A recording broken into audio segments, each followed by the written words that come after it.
የበለጠ እጥፍ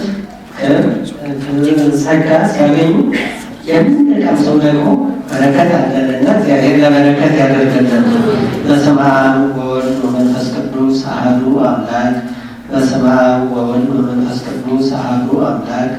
በስመ አብ ወወልድ ወመንፈስ ቅዱስ አሐዱ አምላክ። እግዚአብሔር ይባርክ።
በስመ አብ ወወልድ ወመንፈስ ቅዱስ አሐዱ አምላክ አሜን።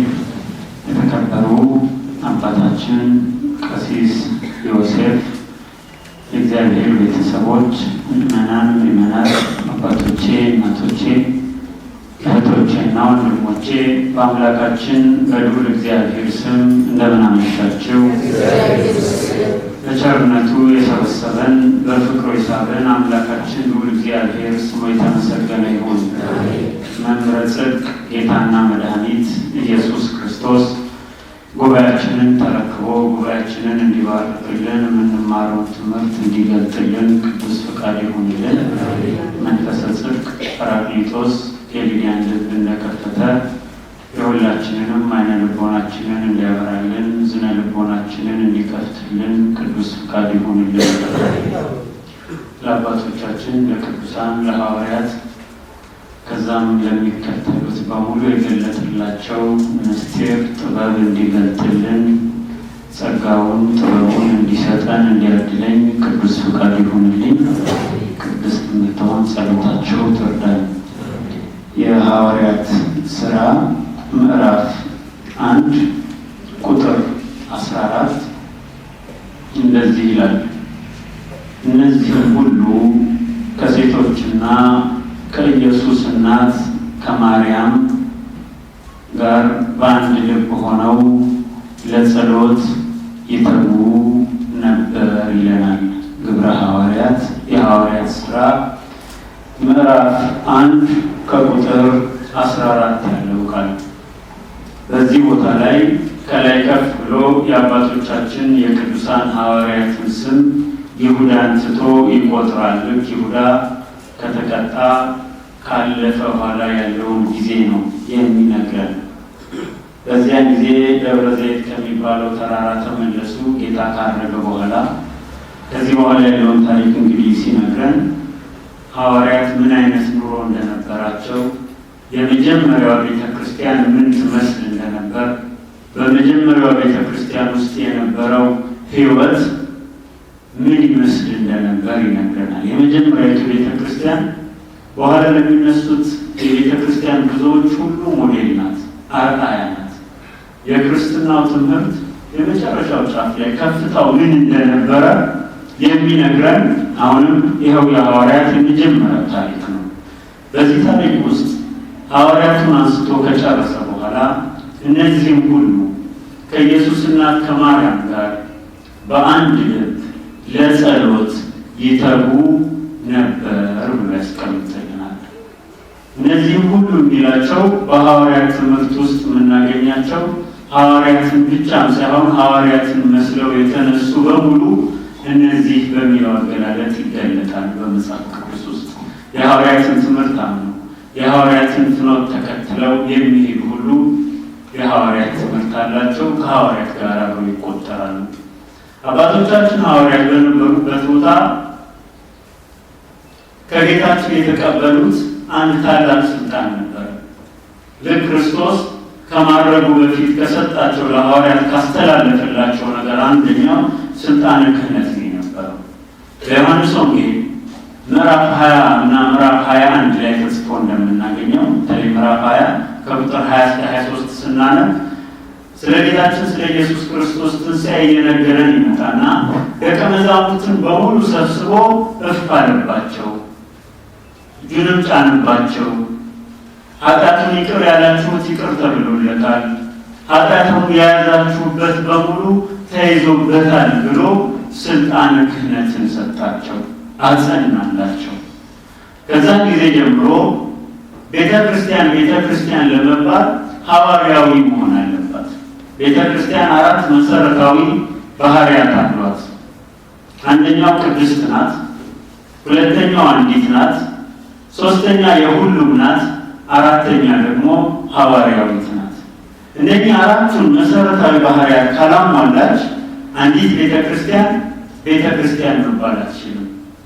ቤተ ክርስቲያን ብላ ለራሷ ልትናገር ትችላለች። ማንኛውም ስብስብ እንደዛ ብሎ ራሱን ሊጠራ ይችላል። ነገር ግን የቅድስና ሕይወት ያስፈልጋል። ቤተ ክርስቲያን በራሷ ቅድስት ስለሆነች ቅዱስ ጳውሎስ በኤፌሶን መልእክቱ ምዕራፍ 5 ላይ ቅድስትና አለነውር ትሆን ዘንድ የፊት መጨማደድ የሌለባት ነውር የሌለባትን ቤተ ክርስቲያን ለራሱ ሊያቀርብ ወደደ ይላል። ክርስቶስ ነው በደሙ ቤዛነት ነውር የሌለባት አድርጎ ቤተ ክርስቲያንን ያንጻትና ይቀደሳል። ስለዚህ ከቤተ ክርስቲያን ባህሪያት አንደኛውና የመጀመሪያው ቅድስት መሆኗ ነው። ቤተ ክርስቲያን ቅድስት ናት ብለን እናምናለን። ቤተ ክርስቲያንን የሚቀድሳት የጌታችን የመድኃኒታችን የኢየሱስ ክርስቶስ ቤዛነት ደም በደሙ ስለተመሰረተች ማለት ነው። ሁለተኛው ቤተ ክርስቲያን ያነሳነው አንዲት ናት ብለን ነው። አንዲት ናት ቤተ ክርስቲያን። ቤተ ክርስቲያን አንዲት ናት ስንል በሰማይ ያለች ቤተ ክርስቲያን አለች። በዓለመ መላእክት በቅዱሳን ህብረት ውስጥ ያለች ቤተ ክርስቲያን አለች። ይህችን ቤተ ክርስቲያን ሐዋርያው ቅዱስ ጳውሎስ በዚህ አይነት ሁኔታ ገልጾልናል። የዕብራውያን መልእክቱ ላይ ምዕራፍ 12 ከቁጥር 22 ጀምረን ስናነብ ነገር ግን ወደ ጽዮን ተራራና ወደ ሕያው እግዚአብሔር ከተማ ደርሳችኋል፣ ወደ ሰማያዊቱም ኢየሩሳሌም በደስታም ወደ ተሰበሰቡት ወደ አእላፋት መላእክት በሰማይም ወደ ተጻፉ ወደ በኩራት ማህበር የሁሉም ዳኛ ወደሚሆን ወደ እግዚአብሔር ፍጹማንም ወደ ሆኑት ወደ ጻድቃን መንፈሶች የአዲስ ኪዳን መካከለኛ ወደሚሆን ወደ ኢየሱስ ከአቤልም ደም ይልቅ የሚሻለውን ወደሚናገር ወደ መርጨት ደም ደርሳችኋል ይላል። አሁን እዚህ ጋር የጻድቃን መንፈሶች፣ አእላፋት መላእክት፣ የበኩራት ማህበር ተብለው የተገለጹ ያሉት በሙሉ የእግዚአብሔር ምርጦች፣ የእግዚአብሔር ቅዱሳን አባቶቻችን ነቢያት፣ አባቶቻችን ሐዋርያት፣ ሰማዕታት፣ ጻድቃን፣ መነኮሳት በሕግ የኖሩ በሃይማኖት ጸንተው በስነ ምግባር ኖረው ደግሞ ሲወድቁ እልፈት፣ ጉድፈት፣ እንቅፋት ሲያጋጥማቸው በንስሐ ተነስተው የጻድቃን መንፈሶች የበኩራትን ማህበር የተቀላቀሉ የቅዱሳን ህብረት በሰማይ ያለች። ይህቺ በሰማይ ያለችው ቤተ ክርስቲያን የማናያት ቤተ ክርስቲያን ናት። በስጋ ዓይናችን የማናያት፣ ይሄ ስጋ ዓይናችን የማያየው ነገር ግን በነፍስ በሰማይ ያለች ቤተ ክርስቲያን አለች። በስጋ ደግሞ እኛ ነን። በስጋ ደግሞ የምናያት ቤተ ክርስቲያን አለች። የምናያቸው የክርስቲያኖች ስብስብ አለ። ቤተ ክርስቲያን አንዲት ናት ስትባል በሰማይ ያሉት የቅዱሳን አንድነት ህብረትና በምድር ያለችው ቤተ ክርስቲያን አንድ ናቸው። አንድ ናቸው።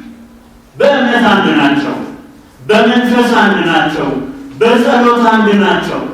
ስለዚህ ነው ቅድም ሲነበብ ሰምተናል አይደል? አልፈዋል እኮ በረከታቸው ይደርብን ሲባል አሜን የምንለው የጻድቃን መንፈሶች አባል ስለሆኑ ነው። እነኛ ታሪካቸው የሚነበብልን ቅዱሳን። ቅዱስ ጳውሎስም ይህንን ሲያረጋግጥልን በዚህ ባነበብኩላችሁ በዕብራውያን መልእክቱ ምዕራፍ 12 ከቁጥር 22 ጀምሮ ወደ እኛ ደርሳችኋል እያለ እየደጋገመ ይነግረናል። በመንፈስ ደርሰናል፣ በእምነት ደርሰናል፣ ንስሐ በመግባት ደርሰናል፣ በመቁረብ ደርሰናል። እነሱ ያመኑትን እምነት አምነን በመገኘታችን ደርሰናል። ይሄ የቤተ ክርስቲያን አንድነት ይባላል። በዚህ በዘመናዊ የነገረ መለኮት ምሁራን ቴዎሎጂያንስ ደግሞ ምን ብለው ነው የሚገልጧት? እችኛዋን ቤተ ክርስቲያን ያቺ በሰማይ ያለችዋን ማለት ነው ዘ ኢንቪዚብል ቸርች ይወጣል። የማትታየዋ በዓይነ ሥጋ የማትታየዋ ቤተ ክርስቲያን ማለት ነው። እና አይስበርግን ይመስሏል። አይስበርግ አይተን ከሆነ 20% ነው አይደለም ከውሃ በላይ ያለው ቶፑ አይደለም 80 በታች 80 በመቶ ደግሞ ከውሃ በታች ነው አይደለም አይታይም። የሚበዛው ታችኛው ምድር ላይ ያለው በዚህ ከውሃ ልክ በላይ የማይታይ ያቺኛይቱ ቤተክርስቲያን ልክ እንደዚህ ናት። በስጋ ያናያቱ ግን ብርቷ የምትበልጧ ብዙዎች ያሉበት እዛኛው ላይ እኛ ምንም ብንበዛ እንደነሱ ብዙዋን ነው። ምክንያቱም አእላፋት መላእክትም የዛ አባል ናቸው፣ የዛ ዓለም አባል ናቸው፣ የዛች ቤተክርስቲያን አባል ናቸው። ስለዚህ ቤተክርስቲያን አንዲት ትባላለች። ሶስተኛው ቤተክርስቲያን ቅድስትና አንዲት ከመባሏ በተጨማሪ ቤተክርስቲያን የሁሉም ናት። የማን ናት? እንደ ሁላችሁ የምትሉት ቤተክርስቲያን የማን ናት? እውነት የሁሉም ናት። ቤተክርስቲያን የመደብ ልዩነት፣ የቋንቋ ልዩነት፣ የአካባቢ ልዩነት፣ የእውቀት ልዩነት ሳይኖር ለሁሉ ቤተክርስቲያን እኩል ናት። ፊደል ለቆጠረው ሲያምን ቤተክርስቲያን እኩል የሁሉም ናት። ካህኑ ምዕመኑ ቤተክርስቲያን ለሁለቱም እኩል ናት። ነገስታቱን ተራውን ሕዝብ አምነው ሲቀላቀሉ ቤተክርስቲያን ውስጥ ቤተክርስቲያን የሁሉም ናት። ይሄ ቤተክርስቲያን የተለየ ባህሪዋ ነው። የነገር ሆና የነገር የማትሆን ናት የምትባል አይደለችም ቤተክርስቲያን። ቅዱስ ጳውሎስ እነዚህ ነገሮችን በጣም ያነሳ ያስረግጥልናል። የተገዘረ የለም፣ ያልተገዘረ የለም፣ ግሪካዊ የለም፣ አይሁዳዊ የለም፣ የተማረ የለም፣ ጨዋ የለም፣ ሁሉም ወንድ የለም፣ ሴት የለም፣ ሁሉም በክርስቶስ ኢየሱስ ስንት ናቸው? አንድ ናቸው ይላል። አንድ ናቸው። ስለዚህ ቤተክርስቲያን የሁላችንም ናት፣ የሁላችንም ናት። ይሄ ሶስተኛው ባህሪው ነው። አራተኛው እና የመጨረሻው ቤተክርስቲያን ማናት ስንል የምናነሳው ሐዋርያዊት ናት ነው። ሐዋርያዊት ናት ሲባል ሁለት መሰረታዊ መገለጫዎች አሏት። ሁለት መሰረታዊ ነገሮች አሏት። አንደኛ ሐዋርያዊ ተልእኮ የምትሰጥ ማለት ነው።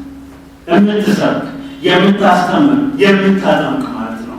ጌታና መድኃኒት ኢየሱስ ክርስቶስ ሂዱና በአብ በወልድ በመንፈስ ቅዱስ ስም እያጠመቃችሁ ደቀ መዛሙርቴ አድርጓቸው፣ ወንጌልን ለአሕዛብ ሁሉ ስበኩ። በዚህ መሰረት ወንጌል ለሁሉም እየተሰበከ ወንጌል ለሁሉም እየተነገረባት የምትኖር ወንጌልን የምትሰብክ ወንጌልን የምታስተምር ቤተክርስቲያን በዚህ ተልእኮ ምክንያት ሐዋርያዊት ትባላለች። ይሄ ሐዋርያዊ ተልእኮ ነው። ሐዋርያዊት ትባላለች። ሐዋርያዊት ግን ስትባል ይሄ ብቻ አይደለም። አሁን ከላይ ጠቀስናቸውን ሶስቱን ሌሎቹ በአንድም በሌላ መንገድ ያሟሉታል። በአንድም በሌላ መንገድ ለማሟላት ይሞክራሉ። አለን ይላሉ። ለክርክርም ስለማይመች አንዳንዱ ነጥብ እነሱ አለን እያሉ እንዴት የሉም ትላላችሁ ስለሚባል ቁልፉና ሐዋርያዊነት ውስጥ ግን ያለው ሁለተኛው ነጥብ ምንድን ነው ስንል ስልጣነ ክህነት፣ የማሰር የመፍታት ስልጣን። አሁን የኛ አባቶች ፈትቻለሁ ሲሉ ሰምተናቸው እናውቃለን። ምንድን ነው እግዚአብሔር ይስጣል። ስልጣኑ ማን ነው? የእግዚአብሔር ነው። ስልጣኑ የእግዚአብሔር ነው። ካቶሊካውያኑ ጋር ይሄ የተለመደ ነው። በራሳቸው እንደሚፈቱ የሱፕሪማሲ እንዳለው ይታመናል። ኮኩ በዛው ይጨርሱታል። እኛ ጋር ግን ራሱ ሲፈቱ ምንድን ነው? ሊቀ ካህናት ኢየሱስ ክርስቶስ አይደለም? አለቃችን የካህናት አለቃ የሆንክ ኢየሱስ ክርስቶስ ሰራዬ ኃጢአትን የምታስተሰርይ የኔንም የሕዝብህንም ኃጢአት ይቅር በል። ኃጢአትን ደምሳሽ ማን ነው? ክርስቶስ ነው። ኃጢአትን የሚያስተሰርይ ከኃጢአታችን የሚያጥበን የሚያነጻን ኢየሱስ ክርስቶስ ነው። ያን ክህነት ግን ቅድም በጠቀስነው የዮሐንስ ወንጌል ክፍል ላይ ያሰራችሁት የታሰረ የፈታችሁት የተፈታ ብሎ የሰጣቸው ለሐዋርያት ነው። ሐዋርያት ለተከታዮቻቸው ያስተላለፉት ኖረዋል። ያ ስልጣን ሐዋርያዊ ስልጣን ነው። ሐዋርያዊ ስልጣን የያዘችው ቤተክርስቲያን ትባላለች። ቤተክርስቲያን ለመባል ሐዋርያዊ ስልጣን አስፈላጊ ነው። ሐዋርያዊ ክህነት አስፈላጊ ነው። ከክህነቱም ጋር አብሮ የክህነቱ አገልግሎት ይጠበቃል። አሁን ይጠቅለለን ያነሳ ነው። ለምንድን ነው? የጌታ ደቀ መዛሙርት ሐዋርያት በሙሉ በዛ ነበሩ ይለናል። ሐዋርያትና ሐዋርያዊነት የሌለባት ቤተክርስቲያን መሆናችን ግን ያ ብቻ አልነበረም። በዛች ቤተክርስቲያን ላይ የነበረው ብሎ መጽሐፍ ቅዱስ የሚገልጥልን ቀጥሎ ያነሳልን ነጥብ ምንድን ነው? እነዚህም ሁሉ ሐዋርያትን ተጠቀሳቸዋል። ይሄ ክህነቱ ያላቸው ስልጣኑ ያላቸው አገልግሎቱ የተሰጣቸው ሐዋርያትን ገልጦ ሲጨርስልን እነዚህም ሁሉ ከሌሎች ጋር ከኢየሱስ እናት ከማርያምም ጋር በዛ ነበሩ ይላል። በቤተ ክርስቲያን የመጀመሪያው መሰራረት ውስጥ የመንፈስ ቅዱስ ጸጋና ኃይል የተገኘው ፍጹም በሆነው በጸሎት ትጋት ነበር። ኋላ እንመጣበታለን። በዚህ የጸሎት ትጋት ሕይወት ውስጥ የኢየሱስ እናት ማርያም ያልነበረችበት አልነበረ። ሐዋርያው ሉቃስ የኢየሱስ እናት ማርያም እያለ በተደጋጋሚ ያነሳታል። ኤልሳቤጥ ደግሞ መጽሐፍ ቅዱስ ላይ የጌታዬ እናት ብላ ትጠቅሳታለች። ዳዊት ንግሥት ይላታል፣ ንግሥት ብሎ ይገልጣታል። ልጄም ይላታል ደግሞ ሌላ ቦታ ላይ ድንግል ተብላ ተጠቅሳለች። ቅዱስ ገብርኤል ደግሞ ሲገልጣት የመጀመሪያ የተናገራት ጸጋ የሞላብሽ ሆይ በሚል ይገለጣል። በሀብቷ በጸጋዋ ነው። ቅዱስ ገብርኤል ደግሞ መጽሐፍ ቅዱስ ላይ ሲገልጣት ምን እንመለከታለን። ሶሎሞን ደግሞ ውዴ ይላል። ውዴ በሚል አገላለጽ ሲገልጣት ነው ያለ። በእነዚህ ሁሉ የመጽሐፍ ቅዱስ አገላለጦች የምትገለጠው ከዛም በተጨማሪ ሴቲቱ ተብላ የተገለጠችው መጽሐፍ ቅዱስ ላይ የጌታችን የኢየሱስ ክርስቶስ እናት ማርያም ናት። በቤተ ክርስቲያን ታሪክ ውስጥ እርሷ የሌለችበት የመጀመሪያ ቤተ ክርስቲያን ታሪክ አናገኝም። በቤተልሔም የመዳን አገልግሎት ሲጀመር ኢየሱስ ክርስቶስ ክብሩን ሲገልጥ፣ በተጨማሪም በመስቀል ላይ ዓለምን ሁሉ ሲያድን መንፈስ ቅዱስ ሲሆን እነዚህ በሰዎች ድህነት ውስጥ ወሳኝ የሚባሉት ሂደቶች ናቸው የነበሩት። በእነዚህ ሁሉ ውስጥ የጌታችን የኢየሱስ ክርስቶስ እናታችን እመቤታችን ቅድስት ድንግል ማርያም አለች። ይህች እናታችን እንግዲህ መጽሐፍ ቅዱስ የተወሰነው ክፍል ያነሳልናል። መጽሐፍ ቅዱስ ስለ ብዙዎቹ እስከ መጨረሻው አልገለጠልንም። ስለ ቅዱስ ጳውሎስም አልገለጠም፣ ስለ ቅዱስ ጴጥሮስም አልገለጠም። ማለት የአገልግሎታቸውን መጨረሻ ግን መጽሐፍ ቅዱስ ላይ የተቋረጠው መንገድ አይደለም። የነሱ አገልግሎት የቆመው ቀጥለዋል። እነሱ አገልግሎታቸው ቤተ ክርስቲያን ከዚህ በፊት ከቀሲስ ጋር አንስታችሁ እንደተማራችሁት ሶላ ስክሪፕቸራ ብላ ትከተል ወይ መጽሐፍ ቅዱስ ብቻ ብላ ከመጽሐፍ ቅዱስ ጎን ትውፊቱም ማለት አይደለም። ይሄ የተቀደሰው ትውፊት ውስጥ ቀጣዩ ታሪክ ተቀምጦልን እናገኛለን። አሁን እንዲህ ዝም ብላችሁ ስታስቡት የኢየሱስ ክርስቶስ እናት መጨረሻዋ ምን ሆነ? እውነት አያስጠይቅም? አሁን የኦባማ እናት ኬንያ ውስጥ ምን እየሆኑ ነው? አብዛኛው ያለው ሰው ኦባማ ነው አይደል? ሰው ነገር ምን ነው? የአሜሪካ መሪ ነው። ስለዚህ ጃክሰን ቤተሰብ የማያውቅ ሰው ነው አይደል? ሁላችን መጽሐፍ ታትሞ ተሰጥቶናል አይደል? ወይ መጽሐፍ ቅዱስ ላይ ተቀምጦልናል። ታዋቂዎች ናቸው። በራሳቸው መጠን በራሳቸው መንገድ ዓለም የተቀበለላቸው እነሱም ዓለም ላይ ተጽዕኖ በማሳደር የፈጠሩት የራሳቸው እውቅናና ተቀባይነት አላቸው። ወደ ሃይማኖት እንመጣ። ራሳችን ተስፋችን፣ መድኃኒታችን፣ ጌታችን፣ ሕይወታችን፣ አዳኛችን፣ ንጉሳችን፣ ፈጣሪና አምላካችን እርሱ መድኃኒዓለም ኢየሱስ ክርስቶስን የወለደች እናት መጽሐፍ ቅዱስ ላይ የሐዋርያት ሥራ ላይ ያየናት ከዛ በኋላ ሄደች። ሶላ ስክሪፕቸር አካል ስለ ኢየሱስ ክርስቶስ በምናወራው ታሪክ ውስጥ ባይብል ኦንሊማን መጽሐፍ ቅዱስ ብቻ አካል ስለ ጌታችን ስለ ኢየሱስ ክርስቶስ በምናወራው ታሪክ ውስጥ ፍጹም ቀጥለን እንድንሄድ ያደርገን ሌሎችም ማየት ያለብን ነገር አለ።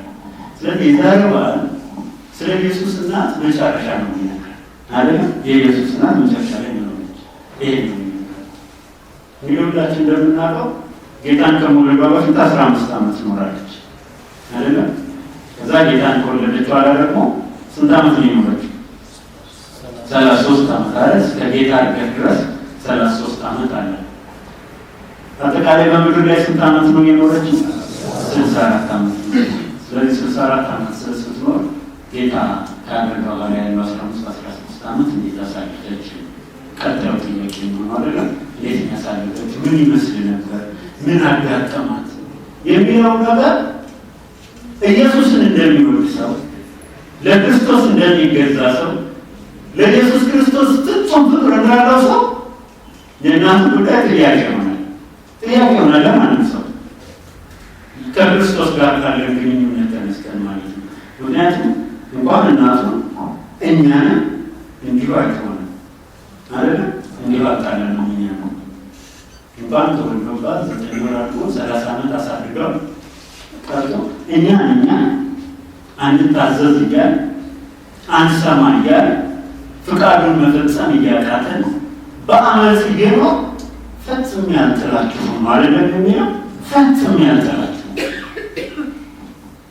ስለዚህ ዛ የኢየሱስ እናት ላይ ነው በጣም የከበረ ታሪክ አለ። መጨረሻው ከፍ ያለ ታሪክ አለ። ስለዚህ የጌታችን የኢየሱስ ክርስቶስ እናት በዋናነት ከዛ በኋላ የነበራት ህይወት ምንድን ነው ስንል ጸሎት ነበር። በልጇ መቃብር እየሄደች ሁሌት ጸልያለች። ከሐዋርያት ጋር አብራ ተሰብስባ ለቤተ ክርስቲያን ሰላም ሲታሰሩ ሐዋርያት እግዚአብሔርን እየለመነች በሰማዕትነት ደግሞ ሲሞቱ ነፍሳቸውን እንዲቀበል አብራ በጸሎት ነበረች። ሐዋርያት ተልእኮ በሙሉ ሲከናወን እመቤታችን መንበር ናት። ጸሎት እሷን ማዕከል ሳያደርጉ ወዴትም አልተንቀሳቀሱም ነበር። የጌታችን የኢየሱስ ክርስቶስ እናት በዚያ ነበረች ይለናል ሉቃስ። በዚያ ነበረች። በዚህ አይነት ሁኔታ እንዲኖራ በ64 ዓመቷ በክብር አርፋለች። መቼ? ጥር 21 ቀን። እግዚአብሔር በረከቷን ያሳድርብን። የእናታችን የእመቤታችን የቅድስት ድንግል ማርያም ጸሎት ከሁላችንም ጋር ይሁን። ጀዋይ የቤተ ክርስቲያንን ሰማያዊነት የሚያምን ሰው በእኛና ባለፉት ቅዱሳን መካከል የማይገናኝ የማይተዋወቅ ድልድይ እንዳለ የሚያምን ከሆነ በእርግጠኛነት መጽሐፍ ቅዱስን አላነበበም። መጽሐፍ ቅዱስ ሌላው ቦታ ሁሉ ሳንዴ ቅድም ያነሳነው ጥቅስ አለ። ምንድን ነው የሚለን ያለው ቅዱስ ጳውሎስ? ደርሳችኋል ነው አይደለም የሚለው? ወደ አእላፋት መላእክት፣ ወደ መብራት ማህበር፣ ወደ ጻድቃን መንፈሶች፣ እነዚህ በሙሉ ሲገልጻቸው በሰማይ የተሰበሰቡ ነው የሚለው። በምድር ያለው አይደለም። ወደ እኛ ደርሳችኋል። በማን?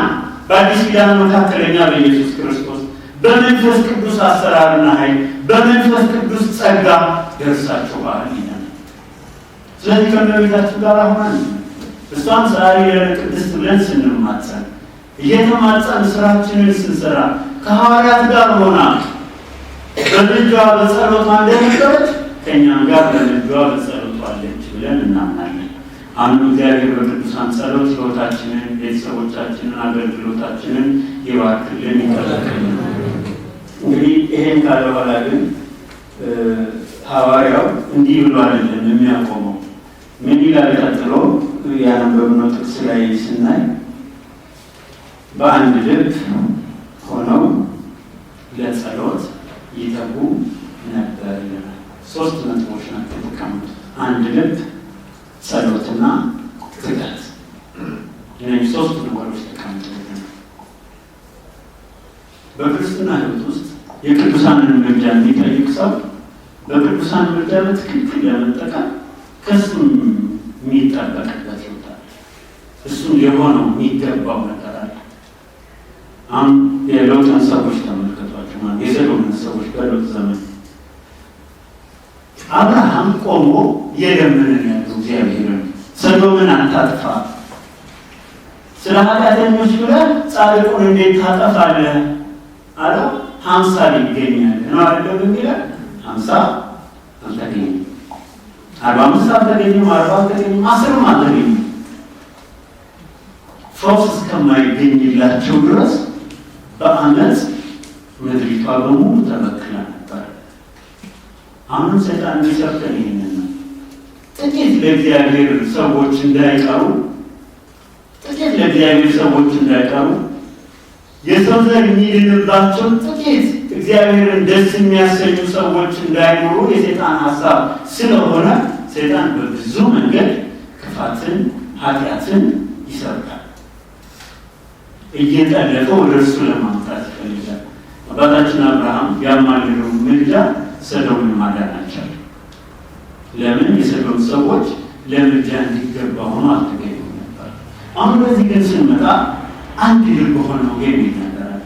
እግዚአብሔር አገልግሎታችንን ሁሉ ቤተሰባዊ ሕይወታችንን እንዲባርክልን ለሐዋርያት አንድ የመሰለ ጸጋ እንዳወረደ በጸጋው እንዲጎበኘን የመጀመሪያው የሚያስፈልገው ነገር አንድ ልብ መሆን ነው።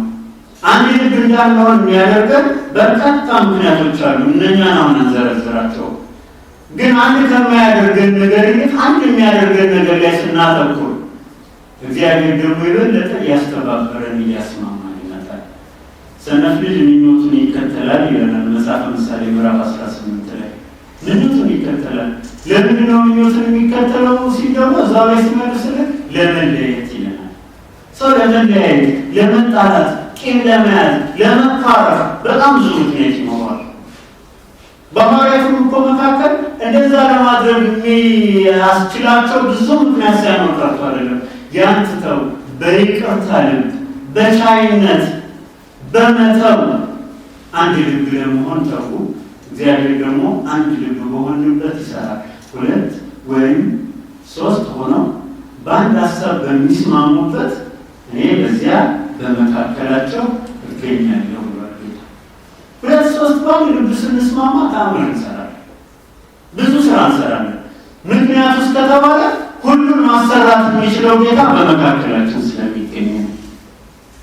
እግዚአብሔር አንድ ልብ የመሆንን ሀሳብ፣ ይቅር ባይነት፣ አይምሮ ለሁላችንም ይስጠን። ሐዋርያት አንድ ልብ ነበሩ፣ አንድ ልብ ነበሩ። ሰው አንድ ልብ ግን ሲባል ከራሱ ጋር ጨምቆ አይደለም። ለሚጠራጠር በልቡ 2 ለሚያስብ ከጌታ ዘንድ አንዳች የሚያገኝ አይሳለው ይላል አይደል? አንድ ልብ መሆን ለአንድ ሰው አስፈላጊ ነው። በጸሎት ስንቆም፣ ወደ አገልግሎት ስንመጣ፣ ስናስቀድስ በተቻለ መጠን ልባችንን ክትና የተሰበሰበ ማድረግ እጅግ በጣም ጠቃሚ ነው። አባታችን ሙሴ ታሪክ ላይ የምናገኘው በጣም አስገራሚ ነገር አለ። ሐመልማል ከነበልባል ሲገለጥለት ተዋህዶ ይሄ ነገር ምንድን ነው ብሎ ልመርምር ብሎ ሲሄድ ይለናል። ምን አደረገ ነው ይላል? እረኛ አይደል የነበረው ሙሴ። እንግዲህ በመካከላችን አንዳንዶች እግዚአብሔር በእድሜ ያጠገባቸው በእድሜ ያከበራቸው አሉ አይደለም? ከመካከላችን ሙሴ ልክ እንደዛው እግዚአብሔር በእድሜ ጸጋ የጎበኘው ሰው የ80 ዓመት ሰው የ80 ዓመት አረጋዊ ግን አሁንም ስራውን የሚሰራ ነው። እንዲያውም ሙሴ 120 ዓመት ኖሮ ሲሞት የተጻፈልን ምንድን ነው? አይኑ አልፈዘዘም፣ ጉልበቱ አልነዘዘም። የመጀመሪያው ነበር የእግዚአብሔር ኃይልና ጸጋ ከእርሱ ጋር ስለነበር። አሁን ሙሴ በ80 ዓመቱ ብዙ ልቡን የሚያዘነብልበት ነገር አለ። ግን ቀጥታ ተመልሶ ከብቶቹን፣ በጎቹን፣ ፍየሎቹን ዘጋባቸው። ምክንያቱም ይላሉ አባቶቻችን ይሄን ያደርግበትን ምክንያት ሲተነትኑ ምስጢርን መረምራለን ስትሉ ክት ልብ ይኖራችሁ ሲል ነው ይላል። እውነት ነው። ምስጢር ለመማር መጽሐፍትን ለመማር ከእግዚአብሔር ጋር ለመነጋገር ስንመጣ ልባችንን ሊከፍሉ የሚችሉ ነገሮችን በሙሉ ከተናቸው፣ ዘግተናቸው፣ ቆልፈንባቸው፣ አሰነዳርተናቸው እንምጣ። ይሄ ነገር እንዲሆን ይሆን ሂሳቡን አጉድለውት ነው ይቺ ልጅ ሳቱን አውርደው ነጆች ከትምህርት የተወደ ነው። እንዲህ እያለ ጸሎታና እንዲህ እያለ ልንማራ እንምጣ ማለት ነው። አሁን ቴክስት የተደራረገ የሚማር ሰው እንኳን አይደለም የተማረ ቴክስት የሚደራረግ ሰው አለ፣ ስልክ የሚደውል ሰው አለ፣ ስልክ የሚጠብቅ ሰው አለ። ግን የእግዚአብሔር አገልግሎት ስንመጣ እውነት የምንጠቀምበት ስለሆነ ነው። የመጽሐፉን ሀሳብ ነው የምንነግራቸው፣ የኛ ሀሳብ አይደለም። ክት ልብ ሆነን እንምጣ፣ አንድ ልብ ሆነን እንምጣ።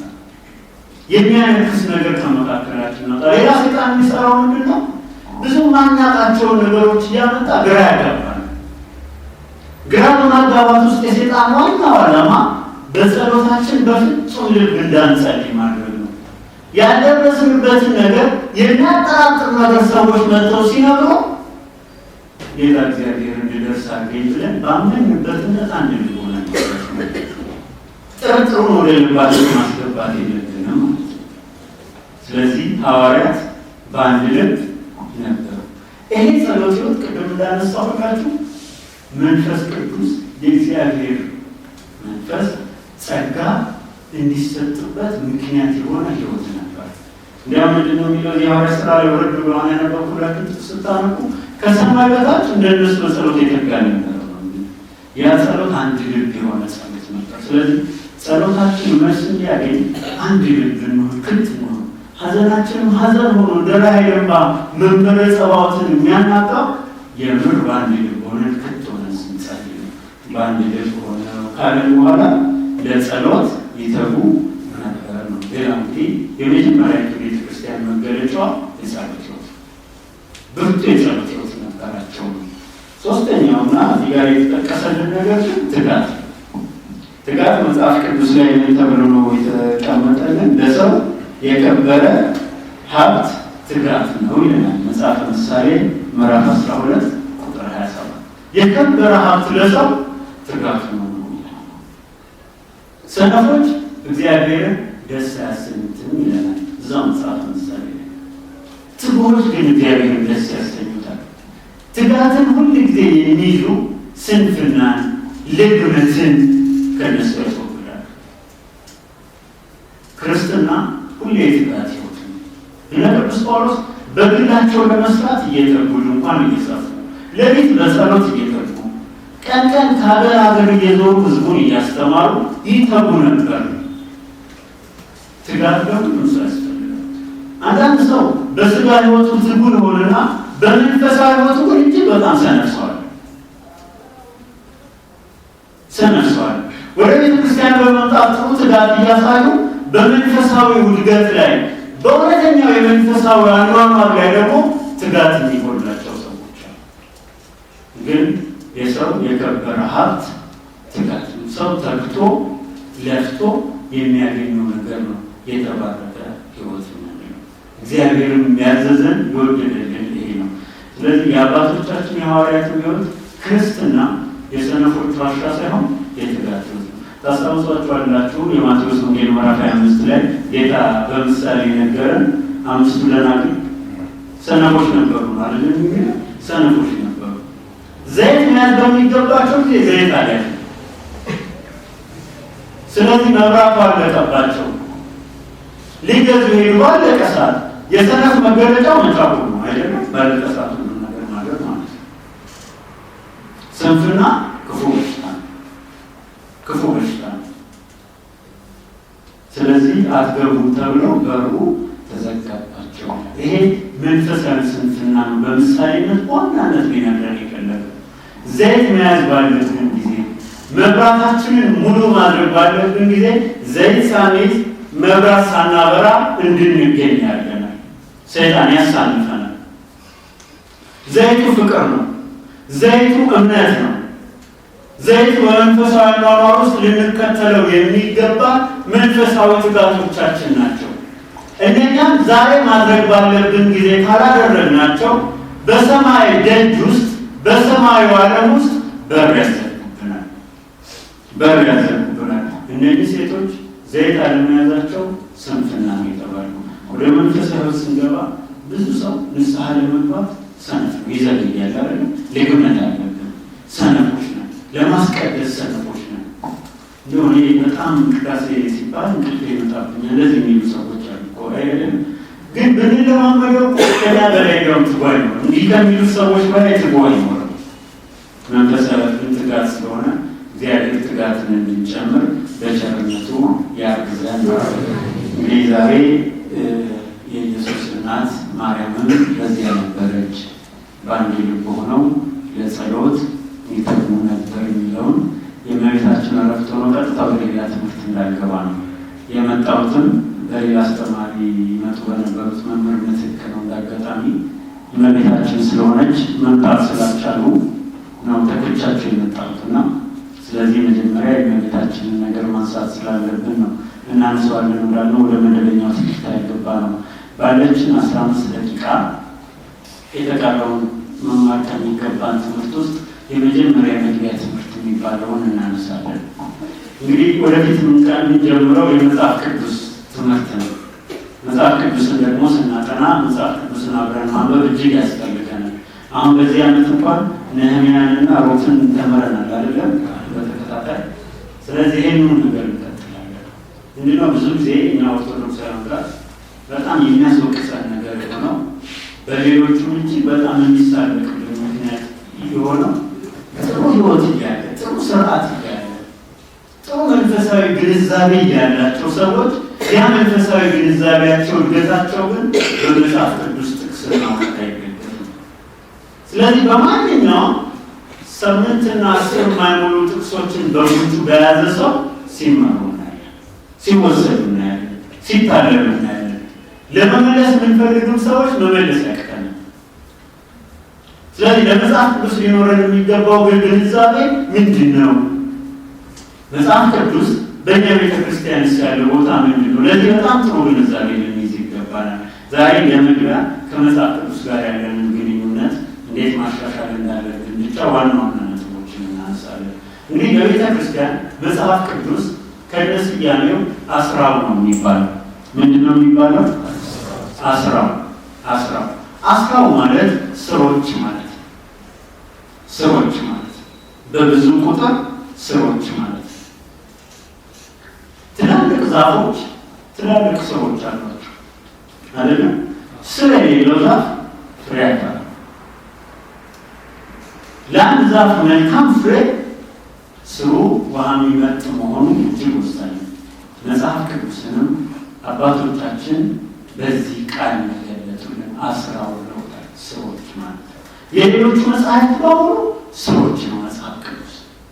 ይሄ ሌሎቹ መጽሐፍት ሁሉ ስር የሆነው መጽሐፍ ቅዱስን አባቶቻችን ስራችሁ ነው መሰረታችሁ ነው እያሉ እኛ መጽሐፍ ቅዱስ የእኛ እንዳልሆነ የምናስብ ከሆነ የቤተ ክርስቲያን ልጆች ወይም የቤተ ክርስቲያን ድምፅ መሰማ አይደለንም ማለት ነው። እርግጥ ይህ ችግር አሁን ብዙ ተቀርፏል አይደለም? በፊት መጽሐፍ ቅዱስ የሚያነቡ የሌላ ሃይማኖት ይመስለን ነበር አይደለም? ግን መጽሐፍ ቅዱስ የኛ ለመጽሐፍ ቅዱስ ዋጋ የከፈለው ትልቅ ዋጋ የከፈሉት አባቶች አሉ። ቅዱስ አትናቴዎስ የኛ አባት እነ ቅዱስ ጊዮርጊስ ለመጽሐፍ ቅዱስ ነው ዋጋ የከፈሉት። እነ ቶማስ ዘመራስ ለመጽሐፍ ቅዱስ ነው ዋጋ የከፈሉት። መጽሐፍ ቅዱስን ለትውልድ አስተላልፈው አንገታቸውን ለሰይፍ ለስለት የሰጡ በርካታ አባቶች አሉ። እዚህ በምዕራብ ኢትዮጵያ የተገኘ ቦረዳ ዋሻ የሚባል አይደለም የተገኘ አንድ ዋሻ ውስጥ ያን ካህን አጥንት የሚባል የካህን መሆኑ የታወቀው ልብሳቸው ላይ ትንሽ ብል በልጦት ትራፊው አለ አይደል? በዛ ትራፊው ላይ ባለችው ምልክት ነው ካህን መሆናቸው የታወቀው። በደረታቸው አጥንትና በክንዳቸው አጥንት መካከል ንዋያተ ቅድሳት አለ። አለፍ ብሎ ደግሞ ብል እንዳይበላው ብለው ያስቀመጡት በብራና እንደዚህ ጠቅልለው እንጠለጠሉት የመጽሐፍ ቅዱስ ክፍል አለ። እነዚህ ታሪኮች በአብዛኞቹ ሲጠኑ አጽራረ ሃይማኖት ሲነሱ ቅዱሳት መጻሕፍትን ሲያቃጥሉ፣ ሲቆነጻጽሉ፣ ሲያጠፉ ቅዱሳት መጻሕፍትን ከጥፋት ለመከላከል ብለው በየዋሻው ቅዱሳት መጻሕፍትን እያባዙ የተቀመጡ አባቶች ነበሩ። እያባዙ ጠኔው እዛው ገድሏቸው ሞተዋል ብዙዎቹ። መጻሕፍቱ ለእኛ ደርሰዋል። መጽሐፍ ቅዱስ የመጣው በዚህ ሁሉ ታሪክ ውስጥ ነው። ይህን የከፈሉ አባቶቻችን ልጆች ሆነ መጽሐፍ ቅዱስን እንደ ባዕድ ከቆጠርነው የእኛ ችግር ነው። ሰዎች ስለያዙት የሌሎች ከመሰለን አሁን የእኛ ችግር ነው። መጽሐፍ ቅዱስ የኛ ነው። ስለዚህ ሁላችንም መጽሐፍ ቅዱስ ሊኖረን ይገባል። አሁን አንዳንድ ሰው መጽሐፍ ቅዱስን ጭራሽ ያልገዛ ሰዋል የሌለው ሰዋል ለልጆቻችን ሁሉ ግን የሞባይል ቀፎ እንገዛለን አይደል? እውነቴን አይደል? እንገዛለን። ዝቅተኛ የሞባይል ቀፎ በእናንተ ሰፈር ስንት ነው? በዚህ ሰፈር አይደለም 300 የሚሸጥባቸው አካባቢዎች ይኖራል አይደል? እሺ ዝም ብለን መሀል ላይ የሆነና 800 ማለት ከፍተኛ የመጽሐፍ ቅዱስ ዋጋ ግን 250 ብር። ለልጆቻችን መጽሐፍ ቅዱስ ገዝተን ሰጠናቸው። እኛስ እያንዳንዳችን መጽሐፍ ቅዱስ አለ። አንዳንድ ሰው መጽሐፍ ቅዱስ አለ ጥሩ ነው አለው፣ ግን መጽሐፍ ቅዱስ የሚያደርሱ ግን ሸልፍ ላይ ነው። አሁን ሸልፍ ላይ ለአይነት ማለት ነው የሆነ እንትን ሳይኮሎጂ ግሩፕ፣ ፖለቲካል ሳይንስ ግሩፕ፣ ሂስትሪ ግሩፕ፣ ሪሊጂን ስለዚህ ሪሊጂን ግሩፕ ውስጥ አብሮ ይቀመጣል። ለዚህ ብቻ ብለው ያስቀመጡ ሰዎች አሉ መጽሐፍ ቅዱሳቸው። አንዳንድ ሰው መጽሐፍ ቅዱስን የሚፈልገው ድብት ማላቀቂያ ለሊት ሲጫነው አንዳንድ ቤት ውስጥ ያላመን ምን ካለ እሱን ለማላቀቅ ትራስር ናቸው። ይህ ትራስር ያለው መጽሐፍ ቅዱስ ተጠቅልሎ ጫፉ የድሮ መጽሐፍ ቅዱስ ይሄ ስክሮል አለ አይደል? ያን መጽሐፍ ቅዱስ አናንቀው ማለት ነው። አናንቀው ለሊቆች ብቻ መጽሐፍ ቅዱስን ያዝናል። ይህን ግን መጽሐፍ ቅዱስን የኛ ማድረጋችን መጽሐፍ ቅዱስን ለመግዛትና አለኝ ለማለት ቅድም በጠቀስናቸው አይነት ብቻ ለማየት አይደለም፣ ልናነበው ነው። ውስጡ ያለውን ፍጹም በረከት እንድናገኝበት ነው።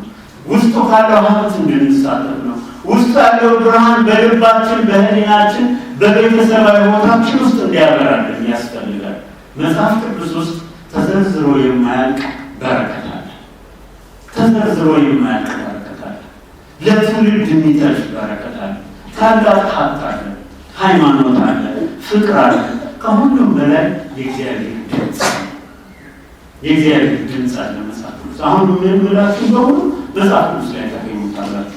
ከዚህ በፊት አንስቼላችሁ የነበረውን አንዱን ጥቅስ በማንበብ እንጀምር። ኦሪት ዘዳግም ምዕራፍ 28 ላይ እንደዚህ ቃል እናገኛለን።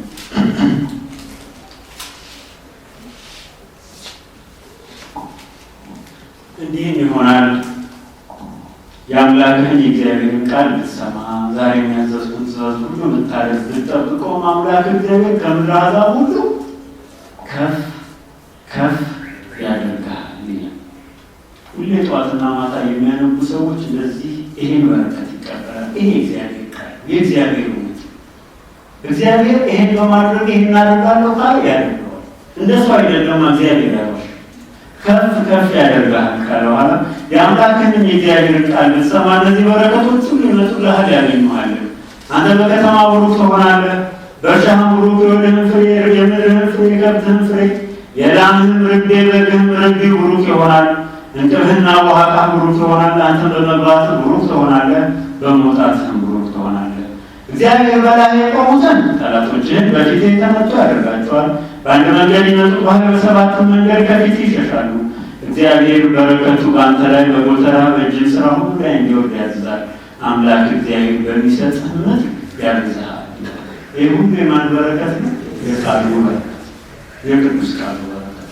እንዲህ ብቻ ብሎ ግን አያቆምም። ከፍ ያለውን በረከት አሁን ይነግረናል። የአምላክን የእግዚአብሔርን ትእዛዝ ብትጠብቅ በመንገዱም ብትሄድ እግዚአብሔር እንደማለልህ ለእርሱ የተቀደሰ ሕዝብ አድርጎ ያቆምሃል ይላል። እስኪ አብረን ያለ ነው። ምን አድርጎ ያቆምሃል? ያቆምሃል። በቅድስና መቆምን የመሰለ ትልቅ ሀብት፣ ቅድስና ማግኘትን የመሰለ ትልቅ ሀብት። እግዚአብሔር ይህን ቅድስና ለሁላችንም ያቆምልን። ቅድስና ያቆመን ያቆመሃል። የምድር አሕዛብ ሁሉ የእግዚአብሔር ስም በአንተ ላይ እንደተጠራ አይተው ይፈሩሃል።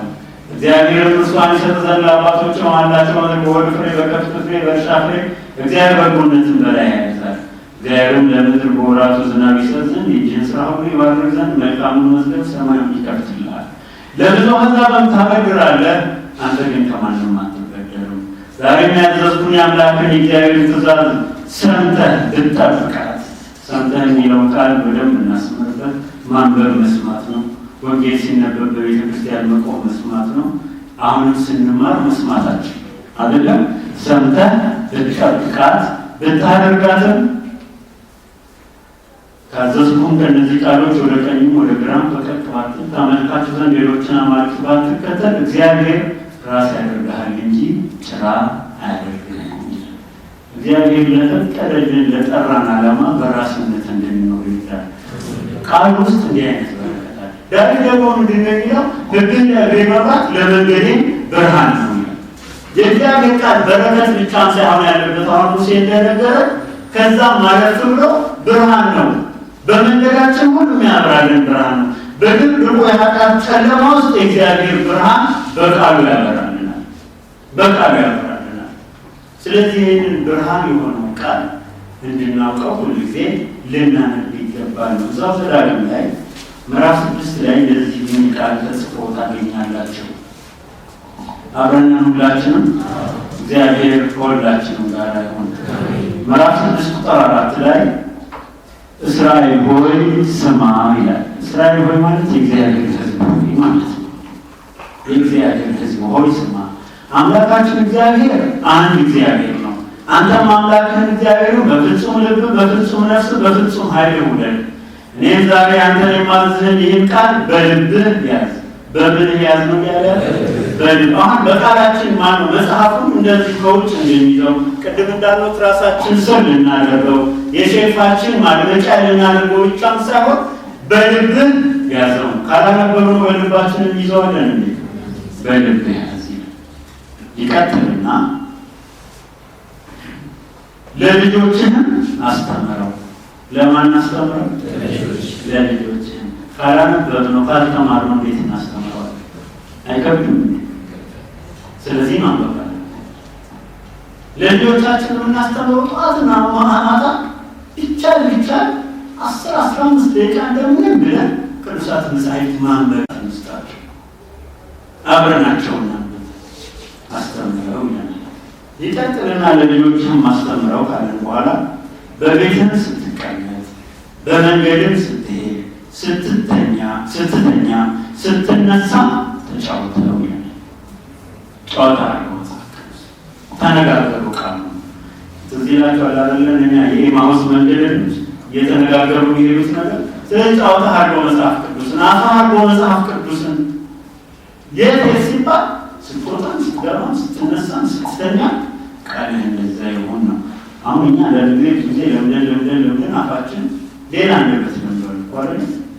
ግን እንደ ክርስቲያን አፋችን ሁሉ ላይ ስለስራም ስለሌላም ስናወራ የቃላት አጣጣቀሞቻችን ሁሉ እኮ መጽሐፍ ቅዱስ የሚሸቱ መሆን አለባቸው። አይደለም? የእግዚአብሔር ቃል የሚሸቱ መሆን አለባቸው። ተጫወተው ካለን በኋላ ይቀጥልና ምን ይለናል?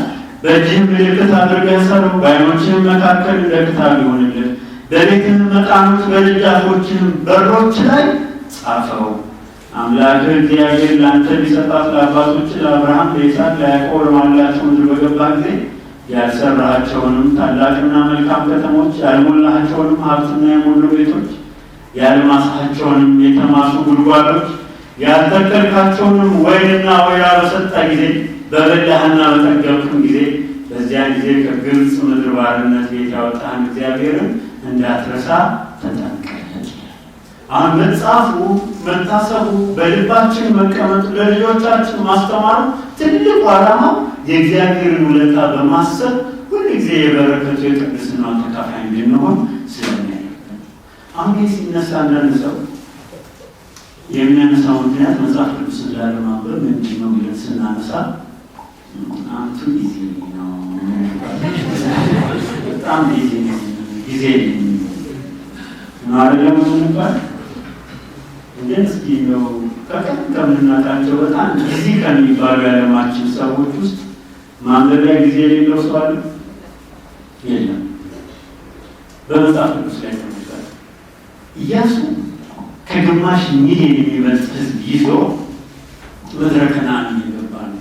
የሕዝብ መሪ ነው ማለት ነው። ሰላማዊ ጸጥ ያለ ሕዝብ መምራት በራሱ ጊዜ አይሰጥም ማለት ነው። ኢያሱ ግን ሰላማዊና ጸጥ ያለ ሕዝብ ሳይሆን እየመራ ያለው እየተዋጋ ያለ ሕዝብ ነው እየመራ ያለው። ጦርነት ላይ ያለ ሕዝብ ምድረ ርስትን ለመውረስ እየተዋጋ ያለ ሕዝብን እየመራ ያለ የጦር መሪም ጭምር ነው። ታላቁ መስፍን ኢያሱ። ኢያሱን ግን እግዚአብሔር ምን አለው መሰላችሁ? መጽሐፈ ኢያሱ ምዕራፍ 1 ከቁጥር 5 ጀምሬ ላንብብላችሁ። በሕይወት ዕድሜ ሁሉ ማንም አይቋቋምህም። ይሄን እያለ ያለው ማንም ነው? እግዚአብሔር አይዋሽም። ለኢያሱ በሕይወት ዕድሜ ሁሉ ማንም አይቋቋምህም ማለት። ኢያሱ ስመ ክርስቶስን ያዘ ነው አይደል? የጌታችን የኢየሱስ ክርስቶስ ስምና የኢያሱ ስም ተመሳሳይ ናቸው አይደል? ልክ እኛን የሚወክል ኢያሱ፣ እኛም በክርስቶስ ክርስቲያን ተብለናል አይደል? ኢያሱ በኢየሱስ ኢያሱ እንደተባለ እኛም በክርስቶስ ክርስቲያን የተባለ ነው። ማንም የማይቋቋመው ስም ለእኛ በግንባራችን ያለ ነው። በሕይወት ማንም አይቋቋም። ከሙሴ ጋር ደግሞ እንዲሁ ከአንተ ጋር ሆናለሁ፣ አልጥልህም፣ አልተውህም ማለት። ይሄን ትልቅ ሰው እንኳን ሲናገር ደስ ያሰኛል አይደል? የሚናገረው ግን አሁን እግዚአብሔር ነው፣ የማይዋሽ እግዚአብሔር። እጥላለሁ አልጥልም ብሎ የማይጥለው እግዚአብሔር ነው የሚናገረው። እንዲህ ካለ በኋላ ለአባቶቻችሁ ሰጣችኋለሁ የማልሁላቸውን ምድር ለዚህ ሕዝብ ታወርሳለህና ጽና፣ አይዞህ። ለኢያሱ የተሰጠው ሌላው ትልቁ ተልእኮ ምንድን ነው? ለአብርሃም፣ ለይስሐቅ፣ ለያዕቆብ ተነግሮ ከ400 ዓመት በላይ ሲጠበቅ የነበረው ተስፋ አንተ ታስፈጽማለህ። እግዚአብሔር ለሁላችን እንደዚህ የሚሰጠን ተልእኮ አለ። ለሁሉም ሰው ተልእኮ አለ። ለአንዳንዱ ቤተሰብ ማሳደግ ተልእኮ ይሰጠዋል። ለአንዳንዱ በመስሪያ ቤት ውስጥ መልካም ነገር እንዲያመጣ ይሰጠዋል። አንዳንዱ በንግድ ውስጥ ታማኝነትን፣ መልካም አሰራርን እንደ እሴት እንዲያበረክት እግዚአብሔር ሕዝቡን አርአያ ሆኖ እንዲያሳይ ይሰጠዋል። ለአንዳንዱ ሊሰብክ ይሰጠዋል። ለአንዳንዱ ሊቀድስ ይሰጠዋል። ለአንዳንዱ ለሕዝብ ሁሉ ይሰጣል። ኃላፊነት ይሰጠዋል። ብዙ ኃላፊነት ያለብን ሰዎች አለን። እግዚአብሔር የሰጠን ተልእኮ አለ። የኢያሱ ተልእኮ ለአብርሃም፣ ለይስሐቅ፣ ለያዕቆብ የተማለላቸውን መሐላ መፈጸም ነው። እንዲህ ካለ በኋላ ቀጥሎ ምን ይላል መሰላችሁ? አይዞህ ይሏል። ለአብርሃም አይዞህ ብሎት ነበር። ብቻዬን ነኝ ብሎ ሎጥ ተለይቶት ብቻውን ሆኖ በነበረበት ጊዜ አብርሃም እኔ ከአንተ ጋር ነኝ አይዞህ። አሁን ደግሞ ልክ እዚህ ጋር ሙሴ ሞቶ ኢያሱ ብቻውን ማለት ያለው መጣና ምን አለው ደግሞ አይዞህ። ጳውሎስ ደግሞ እስር ቤት ውስጥ ነበር። የሐዋርያት ሥራ ላይ ስናነብ አይዞህ ይለዋል። አይዞህ እኔ ከአንተ ጋር ነኝ፣ ሙታ ስሜን ገና ትመሰክራለህ። እግዚአብሔር አይዞህ ሲል ልባችን ፍጹም ጽናት ይይዛል። እግዚአብሔር አይዟችሁ ይበላል። አይዞህ ካለ በኋላ ቀጥሎ ምን ይለዋል? ነገር ግን ጽና። አሁን ይህም ዓላማውን እንዲፈጽም እግዚአብሔር ከእሱ ጋር እንዲሆን በድል እንዲጓዝ ማንም የማይቋቋመው እንዲሆን ማድረግ ያለበት አሁን የመጀመሪያው ቃል ኪዳን ነው አይደለም? እስካሁን ያነበብነው አደርግልሃለሁ ማለት ያለ እንዴት ይደረግለት ምን ያስፈልጋል የሚለውን ሲነግረው እንደዚህ ይለዋል። ነገር ግን ጽና፣ እጅግ በርታ ይለዋል። ጽናትና ብርታትን ካዘዘ በኋላ ባሪያ ሙሴ ያዘዘህን ሕግ ሁሉ ጠብቅ። ምን አድርገው? ጠብቅ፣ አድርገውም በምትሄድበት ሁሉ እንዲከናወንልህ ወደ ቀኝም አትበል፣ ወደ ግራም አትበል። ወደ ቀኝም ወደ ግራም አትበል። የዚህ ሕግ መጽሐፍ ከአፍህ አይለይ። ሁሌ አንብበው፣ ቅድም እንዳለን ሁሌ ተናገረው፣ ሁሌ ተጫወተው፣ ሁሌ ለልጆች አንብብላቸው፣ አስተምራቸው። የዚህ የመጽሐፉ ሕግ ቃል ከአፍህ ሁል ጊዜ አለ። አገር እየመራ ይህን ደግሞ ሁል ጊዜ አንብብ ይለዋል። ጦር እየመራ ይህን አንብብ ይለዋል። ታላቅ ኃላፊነት ሰጥቶት በነቢይነት በምሳሌነት ግን ሁል ጊዜ ከአፍህ አይለይ ይላል። እውነት ከኢያሱ ይልቅ ጊዜ ነን እኛ። እውነት ነው። በእርግጠኛነት ጊዜ ሆነ ሲሆን ኢያሱ ምክንያቱም ለብዙ ነገሮች ጊዜ አናጣማ አይደል? ካፌታይሞች ባሉ አይደል? ብዙ ጊዜዎች አሉ ለብዙ ነገር የምንሰጣቸው። ትንሽ ጊዜ የሚሰጥ ጊዜ ከአፍህ አይለይ። ነገር ግን የተጻፈበትን ሁሉ ትጠብቅና ታደርግ ዘንድ በቀንም በሌሊትም አስበው ካለ በዚያን ጊዜ መንገድ ይቃናልሃል፣ ይከናወንልሃል። ስለዚህ እግዚአብሔር ቃል ከአፋችን አለመለየት፣ ማንበብ፣ ማሰብ፣ መጠበቅ፣ ሁሉ ጊዜ መጠበቅ መንገዳችን ሁሉ እንዲከናወንልን ያደርጋል። ዳዊትም እንደዚህ የሚል ወዘያነ ህጎች ይመጣል ህጎች ወይተው ከመሬት ተተክል ታገማ ሰማይ በወንዝ ዳር እንደተተከለች ሁሉ ጊዜ ፍሬዋን እንደምትሰጥ ዛፍ ይሆናል ይላል። አሁን እነዚህ በጋ ላይ የሚደርቁ ክረምት ላይ የሚለመልሙ ዛፎች አሉ አይደል? ወንዝ ዳር የሚወሰዱት በዓመት አንዴ ነው ፍሬ የሚሰጡት። በዓመት እንግዲህ የእድገታቸውን ጊዜ ያክል 3ም 4ም ጊዜ ሊሰጡ ይችላል። በወንዝ ዳር እንደተተከለች ፍሬዋን እንደምትሰጥ ዛፍ ይሆናል አለ። ምን የሚያደርግ ሰው ያደርጋል? ህጉን በቀንና በሌሊት የሚያነብ የአማርኛው የሚያስብ ብሎታል። ግዕዙ የሚያነብ ይለው በቀንና በሌሊት የሚያነብ ሁሌ ስናነብ የሃይማኖት ፍሬ፣ የምግባር ፍሬ፣ የትሩፋት ፍሬ ከኛ አይጠፋም ማለት ነው። ይህንን ብቻ ብሎ ግን አያቆምም። የሚሰራውን ሁሉ ይከናወንለታል ካለ በኋላ ዝቅ ብሎ ያለችው ቃል ተግሳጽ ናት። አኮ ከመዝ ኃጥአን ግን እንደዚህ አይደለም፣ ነፋስ ጠርጎ እንደሚወስደው ትቢያ ናቸው እንዳንወሰድ የሚያደርገው ቃል ነው። ከዚህ ጋር ጌታ የተራራውን ስብከት ልክ አስተምሮ ሲጨርስ የማቴዎስ ወንጌል ምዕራፍ 7 ከቁጥር 25 ጀምረን ስናነብ ምን አለ የሚለን? ይህንን ቃሌን ሰምቶ የሚጠብቅ የሚያደርገውን ቢሆን ራሱን በመልካም ማለት ላይ ቤቱን በመልካም ማለት ላይ የሰራ ልባም ሰውን ይመስላል። ዝናብ ዘነበ፣ ንፋስ ነፈሰ፣ ጎርፍ ጎረፈ፣ ያንን ቤት መታው፣ እስመ ተሳረረ ዲበ ኮክ በመልካም ማለት ላይ ስለተመሰረተ አልወደቀም። መልካም ማለት ያለን ክርስቶስ በግልጽ ቃሉን ማዳመጥ፣ ቃሉን መስማት፣ ቃሉን መፈጸም። ስለዚህ ልጆቻችን በፈተና እንዳይወሰዱ እንፈልጋለን አይደል? በኑፋቸው፣ በክህደቱ፣ ባለማመኑ ዓለም ባለው ርኩሰት ውስጥ እንዳይወሰዱ ከፈለግ ዛሬ በቅዱሳት መጻሕፍት መሰረት የምንሰራቸው አሰራር የምንተክላቸው አተካከል ነገ እንዳይነቀል ሆነ ይላል። እንደዚህ አይነት ብዙ ሰዎችን አይተናል አይደለም? በታሪካችን ወደ እግዚአብሔርና ወደ ቃሉ ያስጠጉ ሰዎች በልጆቻቸው ፍሬ ሆነ ይተውታል። አምላካችን ያው እግዚአብሔር እንድናይ በቸርነቱ ይርዳል። የጀመርነውን ትምህርት ሳምንት ደግሞ አንድ ሳምንት ሳይሆን የዛሬ 2 ሳምንት እግዚአብሔር ቢፈቅድ ልንገናኝም እንቀጥላለን። በዚህ መሀል ግን ያው ላሳስባችሁ የምፈልገው የምንጀምረው የትኛውን የመጽሐፍ ቅዱስ ክፍል ያለው ሮሜን ማለት ነው። እስካሁን ባለው ሰዓት ሮሜን ማንበብ ጀምሮ በቀን ውስጥ ወይ ጠዋት ላይ ወይ ማታ ላይ 15 ደቂቃ ውስጥ ታላቁ አባት ብፁዕ ቅዱስ አቡነ ሽኖዳ ምን ይላሉ?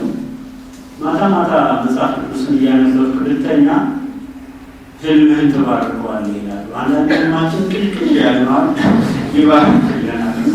ህልምህን ይባርከዋል፣ ይቀድሰዋል ይላል። ጠዋት ደግሞ ያነበብከው ብትወጣ ለቀን ሁሉ የሚሆን መመሪያ ታገኛለህ ይላል። እውነት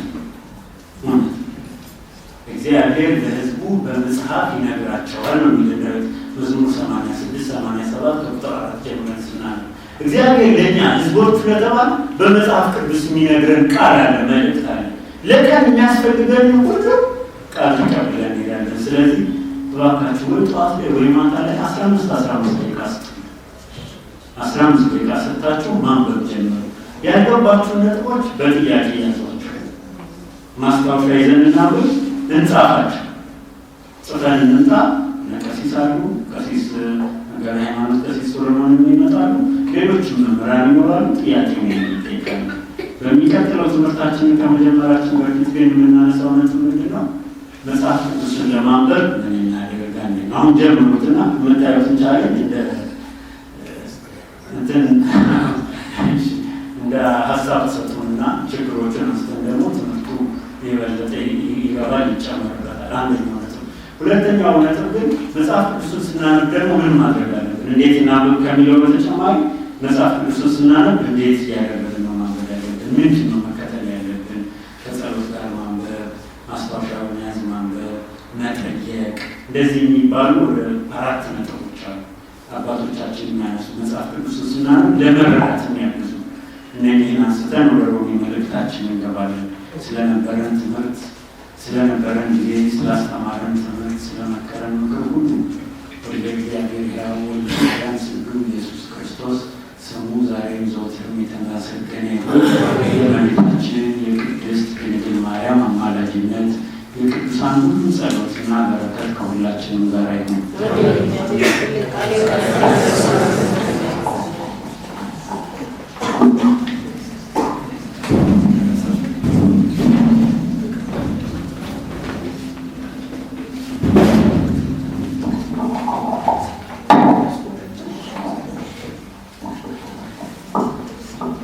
አምላካችን እግዚአብሔር መምህራችን ቃለ ሕይወት ያሰማልን፣ ቃለ ሕይወት ያሰማልን፣ ቃለ ሕይወት ያሰማልን። የአገልግሎት ዘመኑን ሁሉ ይባርክልን። እኛንም የሰማነውን ሁሉ በቃሉ እንድንኖር አምላካችን እግዚአብሔር በቸርነቱ ይርዳል። የጻድቁ አባታችን የአቡነ ተክለ ሃይማኖት የሰንበቴ አባላት የፊታችን እሑድ በተለመደው ሰዓት በቦሌ ቅዱስ ሚካኤል ቤተክርስቲያን እንድትገኙ ያሳስባሉ። እንድትገኙላቸው እናሳስባለን።